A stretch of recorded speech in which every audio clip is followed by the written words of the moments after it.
The office of the dictator was wired into the structure of the constitution of the ancient Roman Republic. Now and then, someone was appointed into this office to exercise its unlimited powers. In this video, I look at why Rome needed dictators, the structure of the office, and some of its most notable holders. I welcome you to my YouTube channel where I explore ancient texts, and the ancient texts I explore in this channel have been around for thousands of years. At the moment, I'm going through From the Founding of the City by Titus Livius or Livy. This is a collection of books that was written about 2000 years ago. It covers the history of Rome from its founding by Romulus in 750s BCE to the time when Augustus was emperor, which was close to 0 AD. If you have not subscribed, take a moment to subscribe so that you do not miss any of the videos I publish. Today, we generally see dictatorship as a bad thing, but that is not the view ancient Romans had. They viewed an individual being granted total power over the state as useful in specific circumstances. Whenever Rome faced extreme crisis, the office of the consul was either suspended or subordinated to the office of the dictator. The dictator usually came into office only to deal with a specific crisis. Once their defined goal was accomplished, they resigned from office, and once again the consuls took charge of the state. But why was it necessary for Rome to have dictators? When you read Livy's books, it becomes apparent that ancient Romans were very strict regarding the rule of law, especially when they lived under the Republic. This became even more so after the office of the tribune of the people was established. The people were the final arbiters on what was legal and what was not. This concept is known as imperium, the citizens controlling the government. The decisions and judgments of the consuls and other public officials could be overturned by the people at the public assembly. Besides, many times the consuls were impeached after their terms ended because they had made illegal or unpopular decisions during their reign. If found guilty of the charges, the punishment ranged from fines to a sentence of death. This threat of impeachment made the consuls and other public officials strictly and carefully follow the laws, practices, and traditions. But Romans understood that acting according to the law and established protocols was not always the right thing to do. This was especially the case during moments of crisis. Therefore, the dictator was usually appointed to act in ways that could be extrajudicial but beneficial to the state. The ancient Romans understood that letting the government of the consuls go extrajudicial whenever it was deemed necessary could easily open the doors to the dangers of anarchy.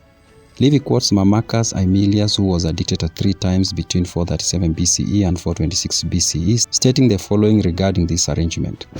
Those liberties were more securely guarded when those who held great powers did not hold them long, and when offices which could not be limited in their jurisdiction were limited in their tenure.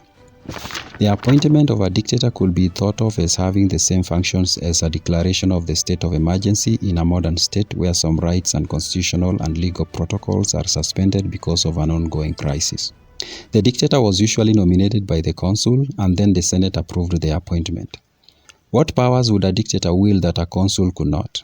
While consuls had for the most part to rely on the patriotism of Romans to join the army, a dictator ordered men to assemble for military service and nobody could object, not even the tribunes of the people.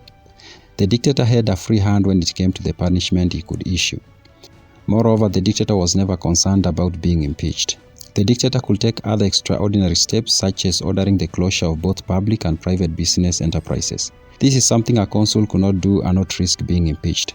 Most importantly, the decisions and judgments made by the dictator could not be appealed to the public assembly. The word of the dictator was final.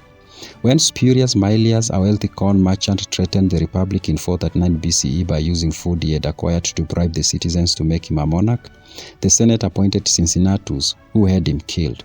His death could not have been justified if it had been ordered by a consul, especially given that Maelius was not fighting at the moment he was killed and was addressing his supporters. When a dictator came into office, the first thing he did was to appoint a master of the horse. This was like his right-hand man, who carried out most of his orders. The first dictator Livy records to have been appointed was Titus Lartius in 500 BCE. He came into office to deal with the threat of Sabine on Rome. Livy writes, on the creation of the dictator first at Rome, when they saw the axes carried before him, a great awe struck the common people so that they became more submissive to obey orders. For neither was there now, as under the consuls who possessed equal power, the assistance of one of the two, nor was there appeal, nor was there any resource anywhere, but in the attentive submission. The appointment of Lartius as a dictator was a threat enough to force the Sabines to sue for peace with Rome. Immediately after Lartius, Aulus Postumius was elected dictator, and it was under his leadership that Rome finally in 499 BCE at Lake Regulus managed to crush for good Lucius Tarquinius Superbus's attempts to come back to Rome and reclaim the throne. However, the most notable dictators include Lucius Quintius Cincinnatus, who has a reputation for not being so eager to get power, and left office immediately after he was done with what he was appointed to do. Cincinnatus became dictator twice. The first time was when Rome was under the threat of being defeated and conquered by the Volscians and Aquae in 458 BCE. The second time is when Spurius Maelius attempted to end the Republic and have himself made king. The other notable dictator was Julius Caesar. He served for close to a year before he was assassinated. In total, there were over 80 dictators appointed in the period of close to 500 years of the existence of the Roman Republic. If you enjoyed this video, take a moment to strike the like button. I also welcome your comments. See you in the next video.